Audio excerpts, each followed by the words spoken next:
Hi guys, and welcome back. This is the final episode, I guess, in regards to this head unit. I'm just gonna go over the last few bits and pieces, show you how it works. As you can see, I've finished the surround. Nice and simple. Literally just cut the top and middle off. Readjust the bottom. Filled it in and just painted it in satin black. It fits in with the rest of the car really well. I don't think you'd actually really notice it wasn't a factory fit. The whole thing looks really well done from my point of view. The hole on the left hand side is the mic, which is simply a rubber grommet, and then the mic literally just sat in there. Almost again looks factory, or as much as possible. So I'm just going to go ahead and just turn the ignition on for you guys so you can see the whole thing go. I'll just stick it onto accessory.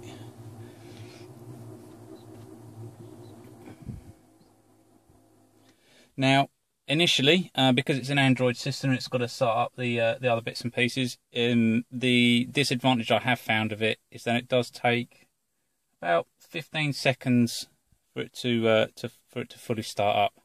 I've actually got a remote start on my car, so even though it is a manual, as you can see, that's another story.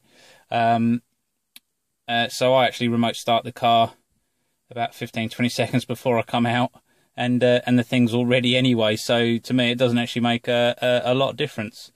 As you can see, I've customised the background, and I've programmed the keys on the steering wheel to actually do certain functions, which I'll go through and show you how that's done. So nice and simply, the radio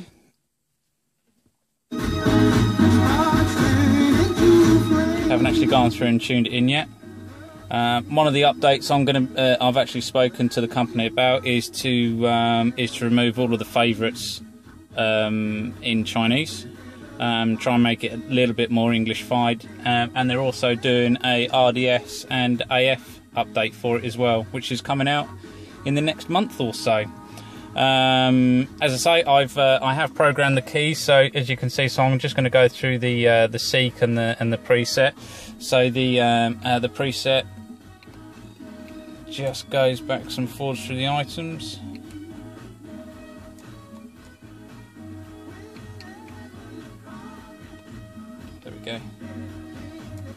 There we go. So as you can see, so the seat just goes up and down through the options, so you can see that nice and easy. Volume up and down, all controlled on here. And the other thing I've done as well is, if I just close it, is I've actually programmed the AM/FM key to open up the radio initially as well. So there you go, nice and simple, and I'll show you the reason for that later on as well. So if we just close the radio, it does come with a media player as part of the programs, but I think it's actually a bit simple and a bit crap. The same with all the basic Android media players. So one of the programs I've actually downloaded is PowerAmp. It's a really good media player. Offers loads of things like fading in and out between tracks, auto mixing, equalizer. So I highly recommend that you buy that. Also comes with a little widget on the screen as well. And again, I've programmed it so it will play straight from that as well. So it is a really good little thing to have. If I just start the program up again, I've used the seek buttons that they will go backs and forwards through the tracks. Really good. Play button is for playing and pausing, and of course I've programmed the mute to actually mute. Volume up and down, obvious. So I highly recommend you get PowerAmp, because it is a really good program. And again, if I press the AM/FM button, it will switch from that to that. So there we go. Right, if I come out of the radio, go back to the home screen, One of the other little gadgets I've actually brought with this as well is I don't know if you can see it under there, is the ODB Link MX unit. It is absolutely fantastic. It's actually sitting in sleep mode at the moment, which is why the green light is flashing and not really doing a lot. If I actually turn the car over, and I'll show you what it does.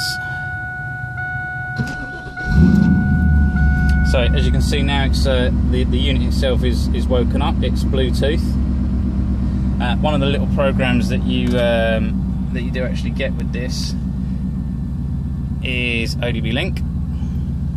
If we start the ODB Link program, it will automatically connect to the unit. Don't have to do anything else, and it will start showing you everything to do with the car. It is absolutely fantastic. You can customize all of these dashes, and it is instantaneous as well. So you can actually change all of these bits and pieces on here. One of the other things it does as well is, if we go back, go into the diagnostic screen, you can actually see any errors or problems you've got with anything to do with the car. Freeze frames, PID values, it'll come up with all sorts of bits and pieces. Again, highly recommend getting that to go with this, because it all works really, really well. Okay, some of the other bits and pieces we'll discuss with this is programming the keys. So one of the little apps that comes with it is Key Editor, and you simply select the button that you want to program, and you just press it on the keyboard, and it'll just self-program. You've got all sorts of different options that you want to program. So you can even add additional buttons to your car if you wanted to, because it simply works just off of resistance. So you can just program a button with a resistance value, and you can make it do whatever it is that you want it to do. So that's how you program that. One of the other programs I've got as well, because you can download all of the maps, is this program here. It's actually by Nokia, and it's a sat-nav program, full talking GPS. This unit comes with a GPS module as well, so you haven't actually got to buy anything else. This is a complete full-on everything radio GPS. It's got Wi-Fi. You can look at all your emails. You can connect a 3G dongle to it as well, so you can have access to everything on the move. It is just a full-on unit that will do everything you need it to do.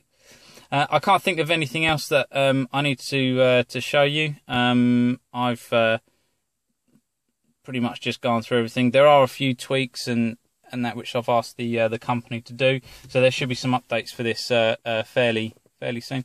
It is just Android, so being Android, if you've got an Android phone, you should know exactly what it is and isn't capable of doing.